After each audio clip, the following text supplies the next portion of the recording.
विद्यार्थी मित्रों, हूँ गोसाई सर तक्षशिला विद्यालय महेंद्रनगर। आज આપણે અભ્યાસ કરીશું ધોરણ 10 વિષય સામાજિક વિજ્ઞાન પાઠ 17મો આર્થિક સમસ્યા અને પડકાર। સૌપ્રથમ એ પ્રસ્તાવનાની ચર્ચા કરશું આપણે। કાંઈક ભારતીય અર્થતંત્રની અંદર અસંખ્ય સમસ્યાઓ છે, પરંતુ અહીંયા એને બે સમસ્યાની ચર્ચા કરવાની વાત કરી। એક છે ગરીબી અને બેરોજગારી। આમ જોવા જઈએ તો આપણા દેશની અંદર અસંખ્ય સમસ્યાઓ, ભૂખમરો છે, ગરીબી છે, બેરોજગારી છે, આતંકવાદ છે, ભ્રષ્ટાચાર છે, સદાવાદ છે, આ બધી સમસ્યા જ છે। પરંતુ અર્થતંત્રની અંદર જે એકદમ ગહેરી અસર કે જે અર્થતંત્રને વધુ નુકસાન પહોંચાડે છે અને વર્ષો થયા જ્યારથી ભારત દેશ આઝાદ થયો છે આજ દી સુધી ભારતની અંદર બે સમસ્યા મહત્વની જોવા મળે। એક છે ગરીબી અને એક છે બેરોજગારી। વસ્તી વૃદ્ધિ એકદમ જટિલ સમસ્યા જ છે, પરંતુ ભારત દેશે સતત પ્રયત્ન આ બે સમસ્યાને હલ કરવા માટે કર્યા। તો અહીંયા આપણે જોઈએ કે ભારતીય અર્થતંત્રમાં ગંભીર અને જટિલ આર્થિક સમસ્યાઓ જે કે વસ્તી વધારો છે, ભાવ વધારો છે, કાળું નાણું છે, ગરીબી, બેકારી, ભૂખમરો, ભ્રષ્ટાચાર વગેરે સમસ્યાઓ છે। આર્થિક સમસ્યામાં ગરીબી, બેરોજગારી, ભાવ વધારો, વસ્તી વધારો છે, જેમાં પૈકી ગરીબી અને બેરોજગારી વિશે આપણે આખા પાઠની અંદર અભ્યાસ કરવાનો જે એકદમ અર્થતંત્રને ગહેરી અસર પહોંચાડી છે બે સમસ્યા। જેમાં પહેલી વાત કરીએ કે ગરીબી। ગરીબ કોને કહી શકાય?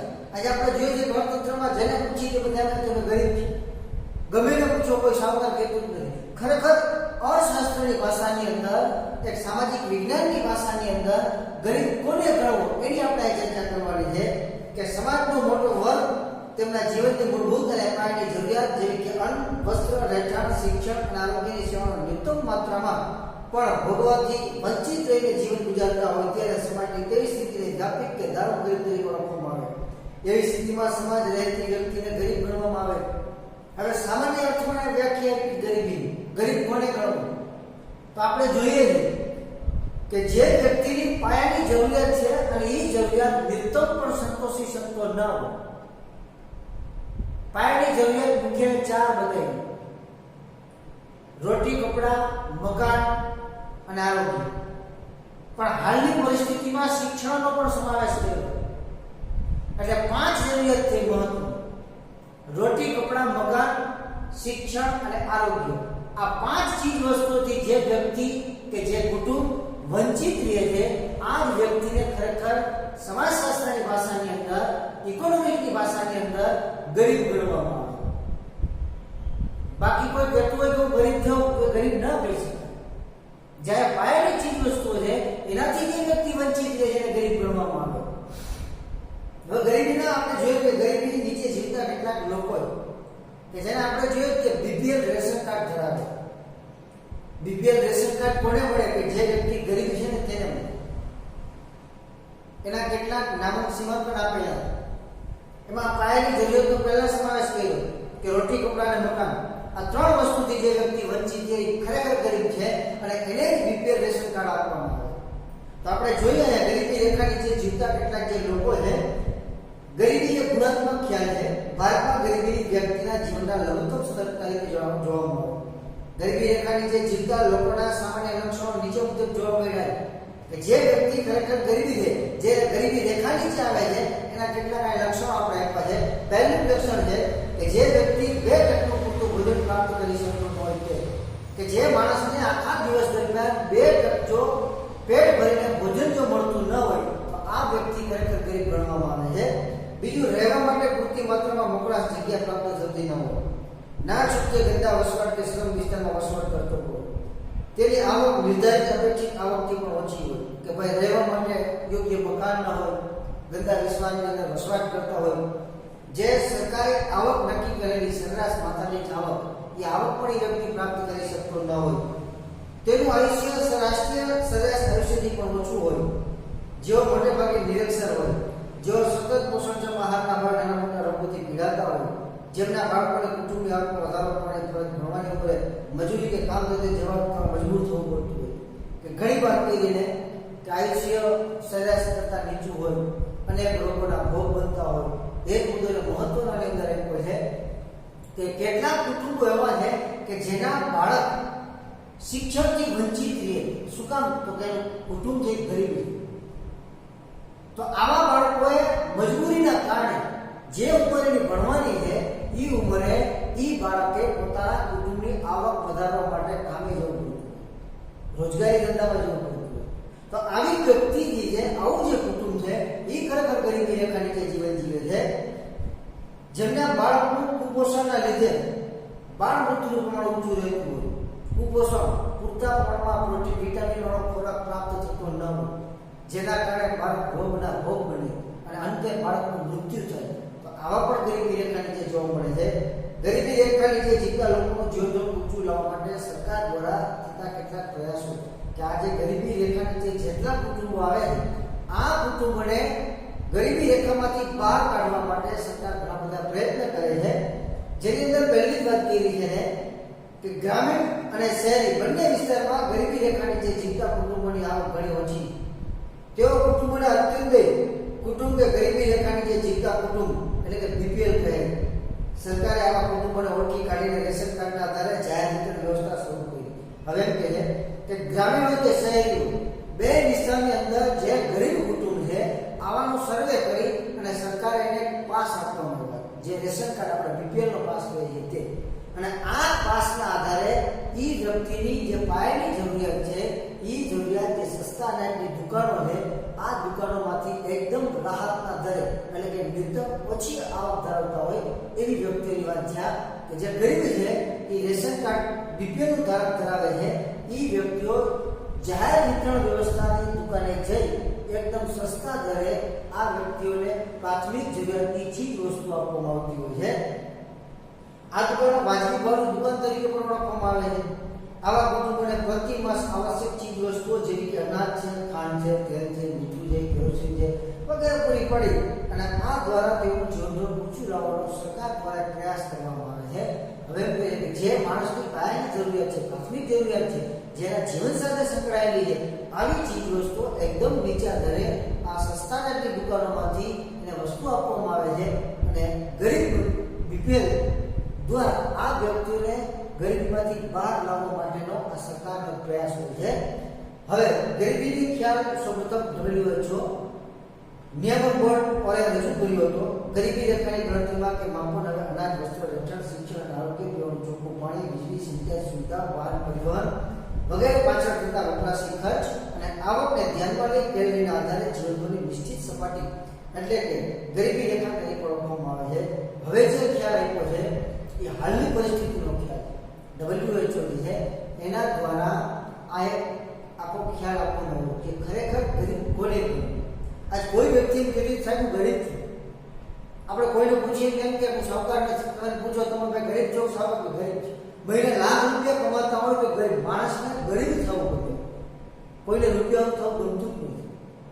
અને પાછો સમાજનો ઉલટો નિયમ છે કે માણસને રૂપિયાવાળા માણસો ગમતા નથી, રૂપિયાવાળું થવું ગમે. આ નિયમ છે સમાજ. તમને કોઈ પણ વ્યક્તિને પૂછો તને રૂપિયાવાળા વ્યક્તિ ગમે તો કે ના, મને રૂપિયાવાળા ના ગમે. તને રૂપિયાવાળું થવું ગમે તો કે હા, રૂપિયાવાળું થવું ગમે.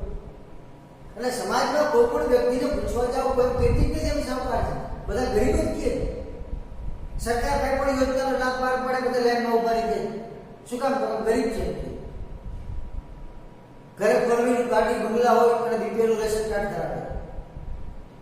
આ ભ્રષ્ટાચાર છે, આ સદાવાદ છે, જે સમસ્યા અર્થતંત્રની અંદર કહેવાનો બીજો ભાવાર્થી છે. કાંઈ WHO દ્વારા જે ગરીબીની વ્યાખ્યા આપવામાં આવી છે એની આપણે ચર્ચા કરશું કે જે વ્યક્તિ એનું માપન આપ્યું છે કે ભાઈ અનાજ, વસ્ત્ર, રહેઠાણ, શિક્ષણ, આરોગ્ય, ચોખ્ખું પીવાનું પાણી, વીજળી સુવિધા, સેનેટાઈઝ વાહનની સુવિધા, આ બધી જે પ્રાથમિક જરૂરિયાત છે એનાથી જો કોઈ પણ વ્યક્તિ વંચિત રહેતો હોય તો જ એ વ્યક્તિને ગરીબ ગણવું, બાકી વ્યક્તિને ગરીબ ગણી શકાય નહીં.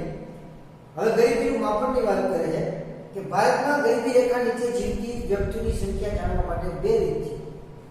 એક પહેલી રીત કોઈ એક કુટુંબ દ્વારા વિવિધ વસ્તુ કે સેવા પાછળનો ખર્ચ કરવામાં આવેલા ખર્ચના આધારે. બીજું કુટુંબ દ્વારા મેળવેલી કુલ આવકના આધારે કે કુટુંબ એટલે વધુમાં વધુ 5 સભ્ય નિર્ધારિત છે.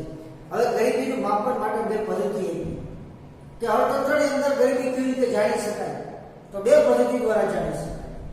વાત બે વસ્તુ પર કરી છે, આવક અને જાવક. પણ કુટુંબની વાત કરી, કુટુંબ ગણવું પડે તો કે જે કુટુંબની અંદર 5 સભ્ય ધરાવે છે એને જ કુટુંબ ગણવું. એ 5 સભ્યના આધારે નક્કી કરવાની વાત કરી. કુટુંબ તો આપણા ઘરમાં 15 સભ્ય પણ હોય, 20 સભ્ય હોય, 50 સભ્ય હોય, તો શું એને કુટુંબ ન ગણવું? એને કુટુંબ ગણી શકાય. પણ કહેવાનું તાત્પર્ય એ છે કે જે ગરીબીનું માપન, ગરીબીને શોધવા માટે જે સરકારે સપાટી લેવલ નક્કી કર્યું, આ લેવલ નક્કી કરવા માટે એને ઉદાહરણ રૂપમાં વાત આપી કે કોઈ પણ કુટુંબની અંદર 5 સભ્યવાળા કુટુંબ હોય તો એને કુટુંબ ગણી એના આધારે એ કુટુંબની આવક જાવક જોયું.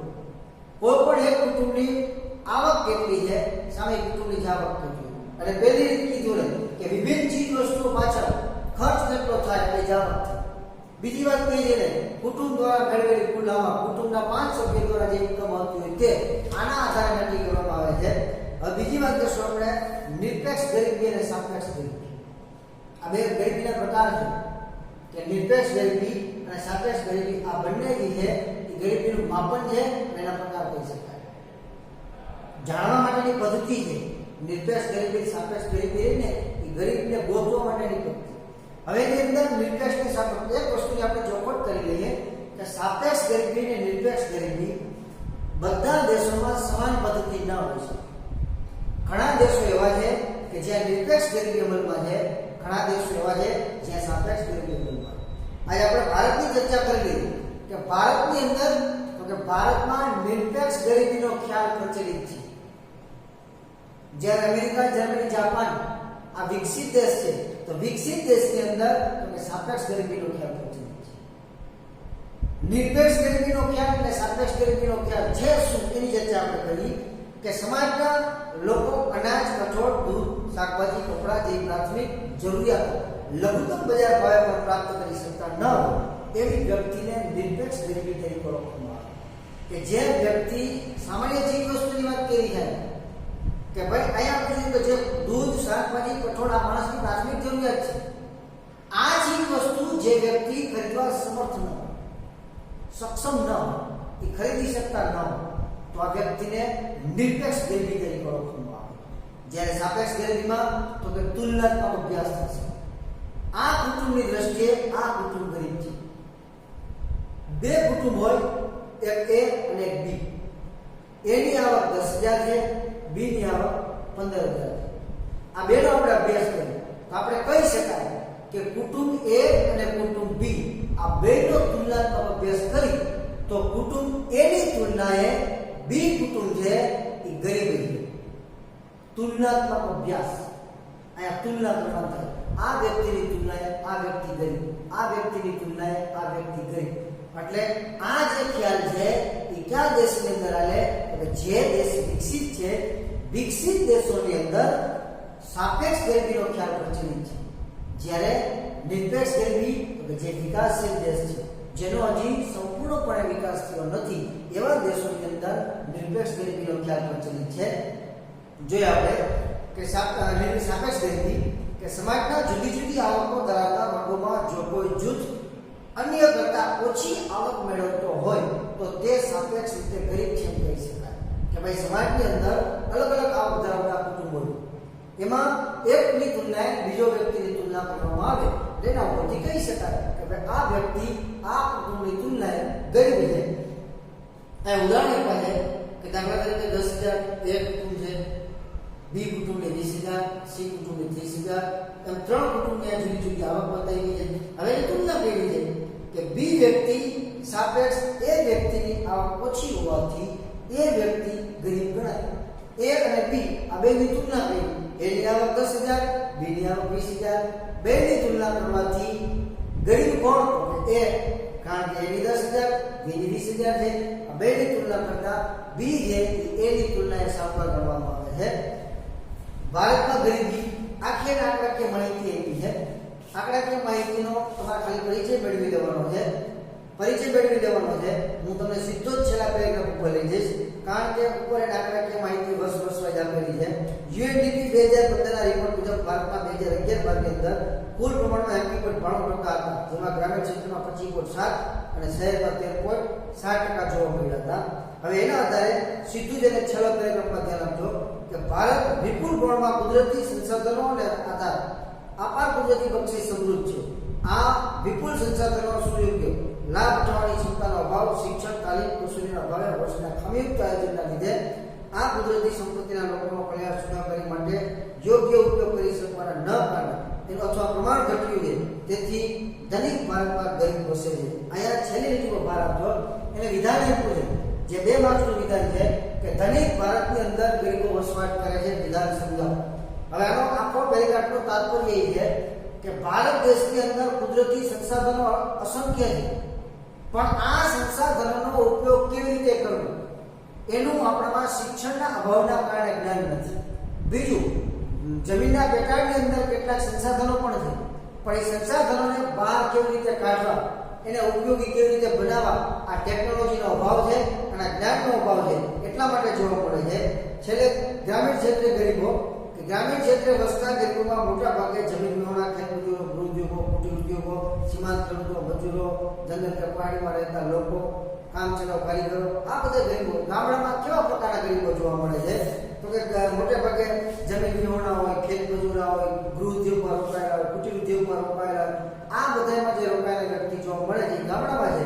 શહેરની અંદર તો કે શહેરી વિસ્તારમાં ગરીબો, કામચલાઉ મજૂર, બેરોજગાર, દૈનિક શ્રમિક, ધનકોર, રિક્ષા ચાલક, મોટર ગેરેજમાં ચાની નાસ્તો વાળા, હોટલ વાળા, ઓટો ગેરેજ વાળા, શ્રમિકો, ભિક્ષુ, આ બધાએ જે પોતાની વિદ્યુત જરૂરિયાત ખરીદી શકતા નથી એવી વ્યક્તિઓ શહેરી ક્ષેત્રોની અંદર ગરીબ જોવા મળે છે.